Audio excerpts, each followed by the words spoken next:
वीतराग विज्ञानता, शिव स्वरूप शिवकार, नमः त्रियोग संहार के। वीतराग विज्ञान अर्थात विकार रहित ज्ञान स्वभाव सारभूत है। वो मंगल स्वरूप है और मंगलकारी है। मैं उसे मन वचन काय इन तीनों योगों को वश में करके नमस्कार करता हूं। 6 डाला ग्रंथ परम मांगलिक ग्रंथ है। पंडित दौलत राम जी द्वारा लिखा गया है। इसमें 6 ढाल हैं और हम सब लोग दूसरी ढाल पढ़ रहे थे।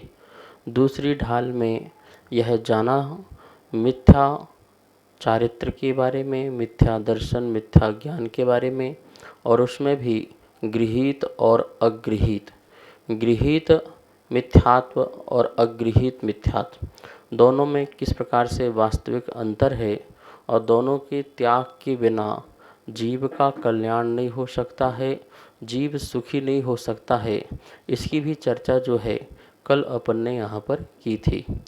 अंतिम छंद जो 15वां नंबर है इस ढाल का, दूसरी ढाल का, और इस ढाल में पंडित जी मिथ्यात्व चारित्र के त्याग की बात कहते हैं और आत्म हित में लगने की बात कहते हैं। सच बात है, जब तक मिथ्या चारित्र का त्याग न हो और उसके बाद आत्महित में न लगे तब तक अपना कल्याण नहीं हो सकता है। अनादिकाल से मिथ्या चारित्र के वशीभूत होकर के यह जीव जो है संसार में भ्रमण कर रहा है, संसार में अनादिकाल से भटक रहा है। मिथ्यात्व सहित चारित्र का पालन करने से इसको सुख की प्राप्ति आज तक नहीं हुई है। तो इस 15वां नंबर के छंद के माध्यम से यहाँ पर पंडित जी ने कहा है कि आप मिथ्या चारित्र का त्याग करें और आत्महित में लगना किस प्रकार से आपको सुखकारी होगा, इसकी बात यहाँ पर की। आइए सबसे पहले 15वां नंबर का जो छंद है इसका उच्चारण सुनते हैं। ते सब मिथ्या चारित्र त्याग, अब आत्म के हित पंथ लाग, जग जाल भ्रमण को देव त्याग, अब दौलत निज आत्म सुपाग। बहुत सुंदर छंद है यह, और इस छंद में दोनों ही प्रेरणाएं मिली हैं, एक अस्थि रूप से और एक नास्ति रूप से। नास्ति रूप से यही कहा गया है कि मिथ्या चारित्र को त्यागो। हम लोग जो हैं दूसरों के बताए हुए मार्ग को जल्दी से अपना लेते हैं। हर आदमी सुख की तलाश करता है और उसे यदि सुख प्राप्त नहीं होता है तो जो जैसा कहता है उसको स्वीकार करते जाते हैं, आँखों में पट्टी बांध लेते हैं और किसी प्रकार की सत्य की खोज नहीं करते हैं, और जिसने जैसा कहा वैसा हम मानते हुए आगे बढ़ जाते हैं। कोई भी किसी भी प्रकार के उपाय बताता है, उस उपाय को अपन करने को बैठ जाते हैं। कोई किसी भी प्रकार का तप बताता है तो तप करने लगते हैं। कोई किसी प्रकार के व्रत बताता है तो व्रतों का पालन कर लेते हैं। कोई किसी प्रकार की मान्यता को पूर्ण करने को कहता है तो वो कर लेते हैं। इस प्रकार से हमारा अपना कोई रिसर्च नहीं होता है और ना ही अपना कोई सत्य बात होती है, और दूसरों के परोपदेश से यह कार्य हम करने बैठ जाते हैं और उसी में ही फंस जाते हैं। उससे निकलना बहुत मुश्किल होता है। ऐसे कितने लोग हैं जो मिथ्या चारित्र का पालन कर रहे हैं या मिथ्यात्व का पालन कर रहे हैं, और उनसे जब कहा जाता है कि आप ये गलत कर रहे हो, ये बिल्कुल भी सही नहीं है, आप इसे छोड़ दो, तो कहते हैं कि मैं इसे छोड़ नहीं पाऊँगा, मुझे डर है, मुझे भय है, यदि मैंने छोड़ दिया तो मेरा जीवन संकटमय हो सकता है, मेरा परिवार संकट में आ सकता है, या मेरा जो ये सब कुछ जीवन है वो उसमें कहीं ना कहीं किसी न किसी प्रकार का विघ्न बाधा आ सकती है। ऐसा भय, इस प्रकार से कोई आशा या कोई स्नेह आदि इसके कारण जो है वह मिथ्या दर्शन को, मिथ्या ज्ञान को और मिथ्या चारित्र को छोड़ नहीं पाता है। पंडित दौलत राम जी ने पूरे दूसरी ढाल में ये सारा वर्णन कर दिया मिथ्यात्व का कि दुख का कारण क्या है। दुख का कारण क्या है?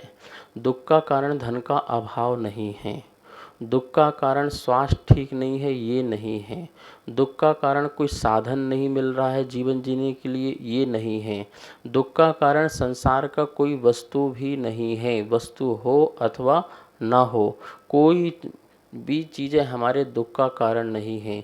दुख का कारण बस यही है हमारी झूठी मान्यता, हमारा झूठा ज्ञान और हमारा झूठा चारित्र, यही हमारा दुख का कारण है।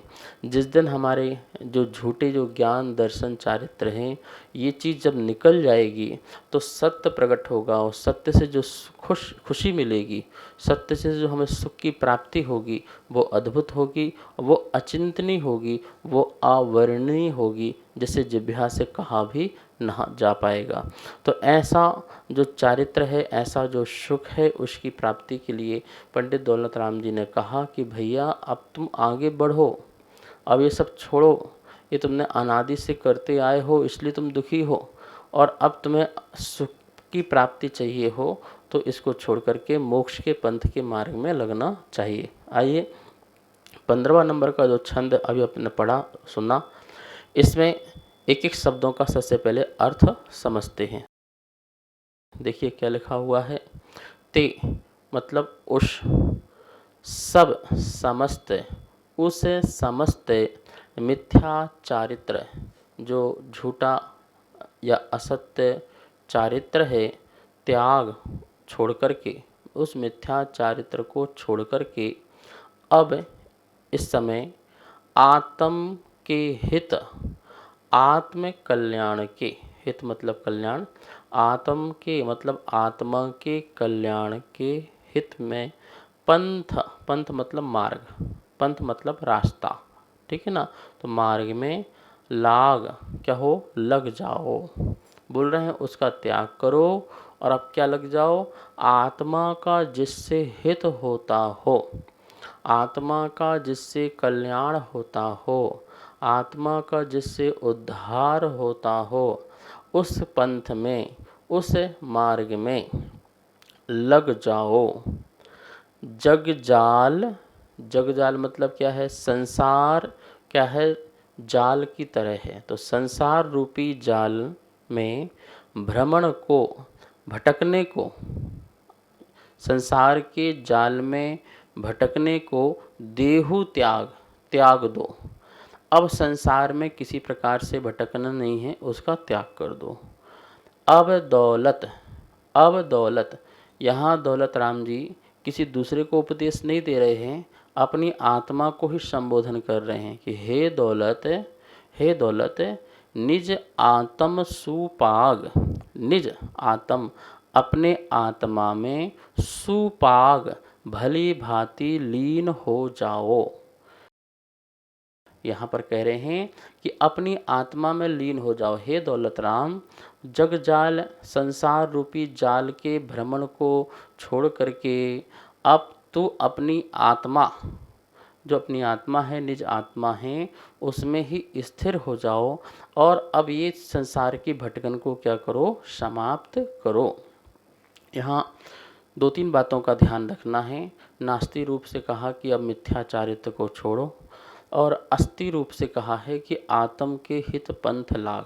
पंथ ध्यान रखना, पंथ मतलब ये पंथ नहीं कह रहे हैं कि जो हम पंथ मानते हैं, कोई बोलता है हम 13 पंथ हैं, हम 20 पंथ हैं, यहाँ ये वाली पंथ की बात नहीं। पंथ मतलब होता है मार्ग, ठीक है ना, मार्ग में चलना।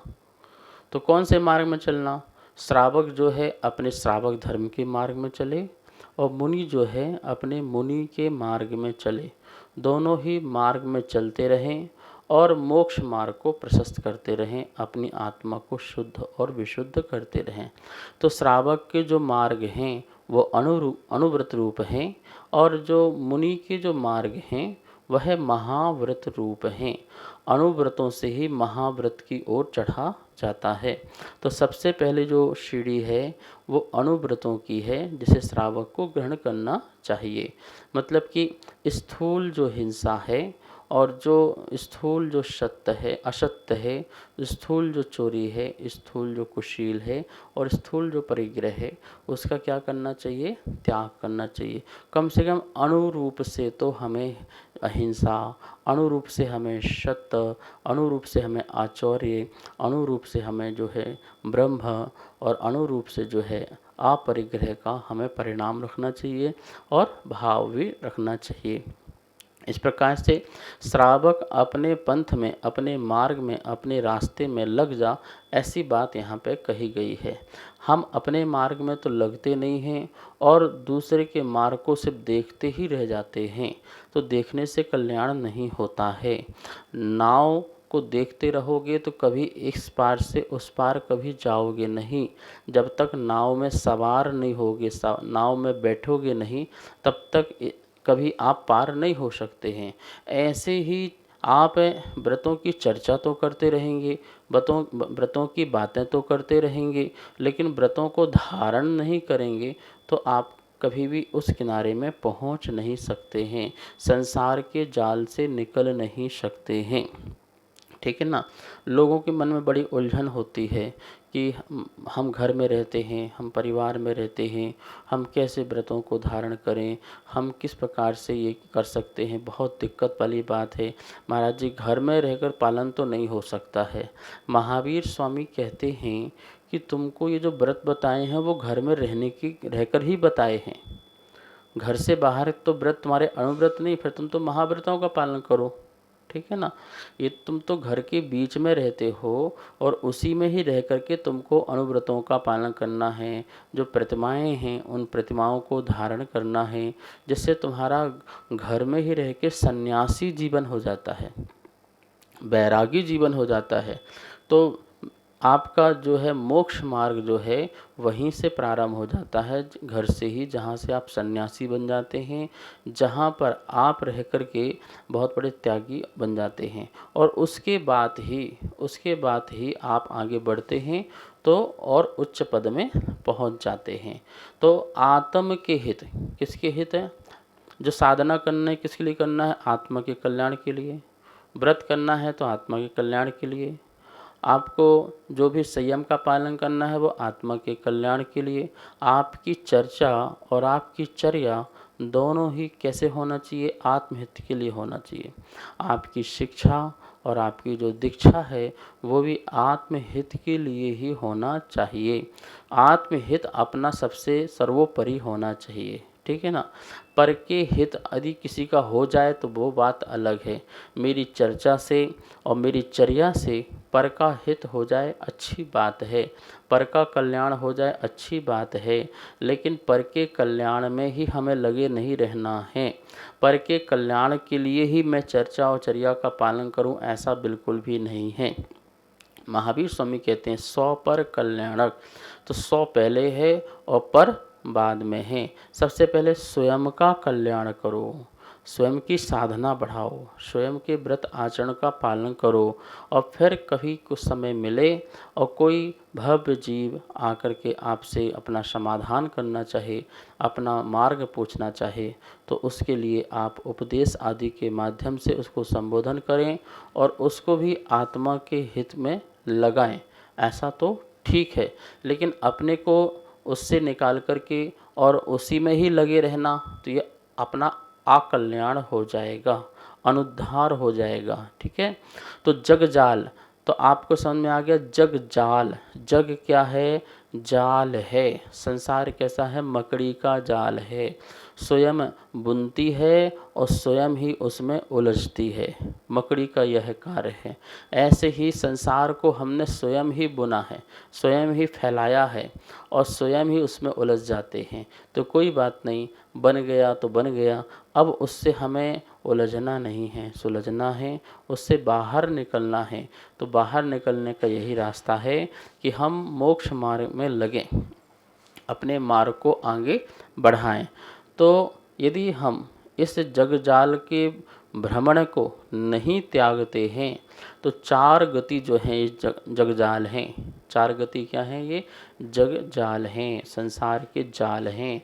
तो हम उस जाल में ही फंसते रहेंगे, उसमें ही रुलते रहेंगे, उसमें ही जन्म मरण करते रहेंगे और फिर जो हम दुख दूर करना चाहते हैं वो हमारा दुख दूर नहीं हो पाएगा। यहाँ पर एक बात और सीखना है, हम कुछ भी लिखते हैं तो दूसरों को लिखते हैं, हम कुछ भी बोलते हैं तो दूसरे के लिए बोलते हैं, लेकिन पंडित जी हर जो ढाल है उसके अंत में संबोधन जो करते हैं वो अपनी आत्मा के लिए करते हैं। हे दौलत, ये नहीं कहते हैं कि तुम आत्मा के सुपाग हो जाओ, वो बोलते हैं हे दौलत। हे दौलत अपनी आत्मा को कहते हैं कि निज आत्म सुपाग, क्या करो? अपनी आत्मा को में ही लीन हो जाओ, ऐसा कहते हैं। आइए पूरे छंद का अर्थ समझ लेते हैं एक बार पुनः।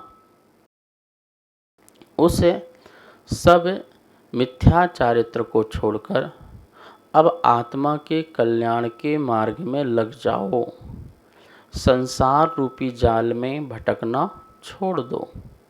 हे दौलत राम, अपने आत्मा में अब भली भांति लीन हो जाओ। ये पूरे छंद का जो है सार है। अब एक यहाँ पर प्रश्न कर सकते हैं, मिथ्यात्व को छोड़े बिना सुखी नहीं हुआ जा सकता, अतः हमें गृहीत अगृहीत मिथ्यात्व छोड़कर मोक्ष मार्ग में लगना चाहिए। ये बात पूरा निचोड़ निकल के आ गया, एसेंस निकल के आ गया, सार आ गया कि जब तक मिथ्यात्व नहीं छोड़ेंगे गृहीत और अगृहीत का, तब तक ये आत्मा जो है कभी भी सुखी नहीं हो सकती है। ठीक है ना? तो दुख का कारण क्या हुआ? मिथ्यात्व। मिथ्यात्व मतलब मिथ्या बुद्धि, भ्रम, जो हमने वस्तु स्वरूप के प्रति जो मिथ्या भ्रम बना के बैठे हुए हैं, इसके कारण जीव जो है सुखी नहीं हो सकता है। इसलिए पूरा पुरुषार्थ करें, तत्व का निर्णय करें।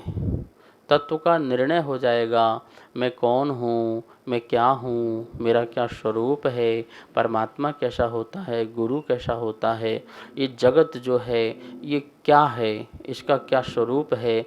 तो ये सब कुछ स्पष्ट हो जाने के बाद हमारी जो भ्रम हैं वो भ्रम सारे दूर हो जाएंगे। हमें कौन बनाया, हम किसको बना सकते हैं, हमारा कौन करता है, हम किसके कर्ता हो सकते हैं, हम क्या भोग सकते हैं, हमें कौन भोग सकता है। इस सब चीज़ों का बात जब स्पष्ट हो जाएगी तो हम बिल्कुल स्वतंत्र हो जाएंगे। और बिल्कुल स्वतंत्रता को जो आनंद है वो अनंत है, वो अपार है, वो असीम है। उसका जो सुख है उस अद्भुत है, जिसे हम स्वयं ही अनुभव कर सकते हैं। इस प्रकार से इस 15वां नंबर के छंद के माध्यम से आत्मा के हित में लगने की बात कही गई और हमें प्रेरणा दी गई। और आज जो है दूसरी ढाल जो है संपन्न हो चुकी है। कल जो है तीसरी ढाल प्रारंभ होगी। सभी विद्यार्थीगण और सभी श्रोतागण अपने तीसरी ढाल को सुनने के लिए तैयार होंगे। आज समय हो चुका है। आइए माँ जिनवाणी की स्तुति करते हैं। वाणी के ज्ञान ते सूझे लोकालोक, सो वाणी मस्तक नमो, सदा देत हूँ धोख, सदा देत हूँ धोख।